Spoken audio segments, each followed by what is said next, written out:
क्या आपको पता है मोहज़ल क्या है? इसी सवाल के जवाब में सब सत्य छिपा है। आज निकलते हैं इसी गहरी खोज में। बाइबल की एक बहुत ही मशहूर लाइन है, लव इज गॉड, यानी प्रेम ही ईश्वर है। हम सबने कभी ना कभी ये सुना ही है ना? लेकिन जब हम इसी असीम प्रेम को रास ग्रंथ जैसे प्राचीन दार्शनिक विचारों की गहराई में जाकर देखते हैं, तो एक बिल्कुल अलग ही दुनिया सामने आती है। उस शुद्ध प्रेम के मुकाम तक पहुंचने से पहले हमें इस ब्रह्मांड के सबसे बड़े जाल को पार करना होता है। और आज के हमारे इस विश्लेषण का विषय भी यही है, मोहजाल। ये महज एक शब्द नहीं, बल्कि आकर्षण का एक ऐसा चक्रव्यूह है जिसने पूरी सृष्टि को एक अदृश्य डोर से बांध रखा है। तो चलिए बिना किसी देरी के इस रहस्य को डिकोड करते हैं। अब सबसे पहला सवाल जो दिमाग में आता है वो ये कि मोहजाल आखिर है क्या चीज। देखिए, ये सिर्फ कोई भारी भरकम किताबी या फिलॉसफिकल कॉन्सेप्ट नहीं है। असल में ये उन भौतिक ताकतों और हमारे आध्यात्मिक बंधनों के बीच का एक सीधा पुल है। यही वो अट्रैक्शन है जो हमारी पूरी वास्तविकता को एक साथ जोड़कर रखता है।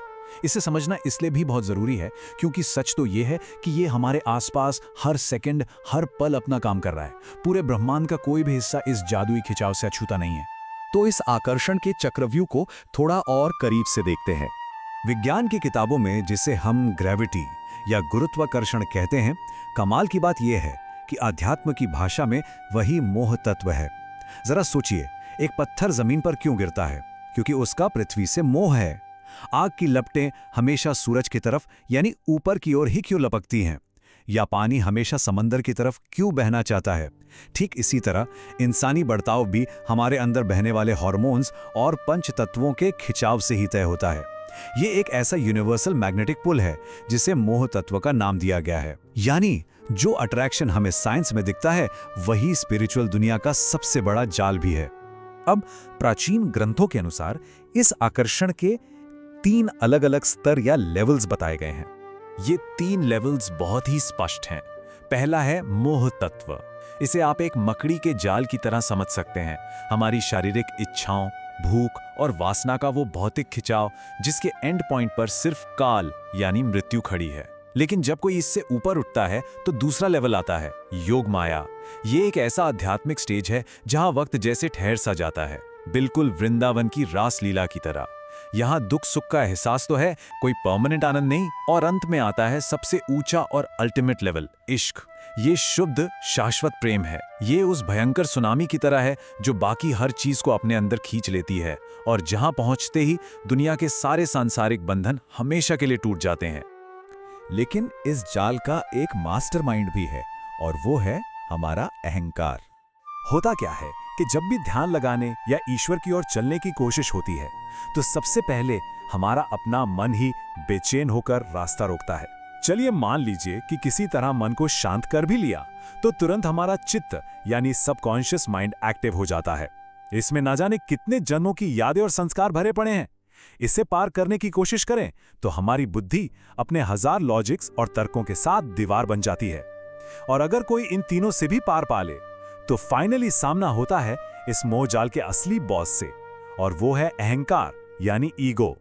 हमारी अपनी ही मनोवैज्ञानिक परतें हमें आगे बढ़ने से रोकने के लिए ढाल बन जाती हैं। तो अब सबसे बड़ा सवाल ये उठता है कि इस अहंकार का किया क्या जाए? क्या इसे पूरी तरह से मिटा देना चाहिए? एक बहुत आम गलतफहमी है कि आध्यात्मिक रास्ते पर अहंकार को नष्ट कर देना चाहिए। लेकिन ग्रंथों की माने तो अगर हम अपने अहम से ही लड़ेंगे या उसे मार देंगे तो हमारा अपना वजूद ही खत्म हो जाएगा। असली सीक्रेट इसे मिटाने में नहीं है। असली मार्ग तो इस सांसारिक अहंकार को पूरी तरह से शुद्ध ईश्वरीय प्रेम में बदल देने का है, उसे ट्रांसफॉर्म करने का है। और यहीं से माया का एक बहुत ही सूक्ष्म और बारीक जाल शुरू होता है। माया की चालाकी सच में हैरान कर देने वाली है। कई बार भक्ति मार्ग पर चलते हुए लोगों को लगता है कि वाओ, अब तो शुद्ध ईश्वरीय इश्क महसूस हो रहा है। पर असलियत में क्या होता है? वे किसी गुरु के भौतिक शरीर, किसी मंदिर की भव्य सजावट या बाहरी धार्मिक कपड़ों के मोह में ही अटक कर रह जाते हैं। माया एक बिल्कुल नया और बहुत ही बारीक जाल बुन देती है। मतलब आध्यात्मिक रास्ते पर भी भौतिक आकर्षण बस एक नया भेष बदलकर सामने आ खड़ा होता है। इस धोखे को पार करने के बाद शुरू होता है चेतना का अंतिम युद्ध। इस आखिरी लड़ाई में माया कोई तीर तलवार नहीं चलाती। इसके हथियार बहुत ही इनविजिबल और खतरनाक होते हैं, जैसे छल, बल, कोमलता, चतुरता और अहंकार से पैदा होने वाले रोज-रोज के नए शक। जब भी भीतर की चेतना जागने की कोशिश करती है, तो हमारा मन और बुद्धि की पुरानी आदतें इन्हीं हथियारों से वार करती हैं और चेतना को वापस उसी पुरानी भौतिक दुनिया में घसीट लाती हैं। ये बाहर किसी मैदान की लड़ाई नहीं है, ये तो हर इंसान के अपने ही दिमाग और दिल के भीतर चलने वाला एक साइलेंट वॉर है। तो फिर इस भयंकर युद्ध को जीता कैसे जाए?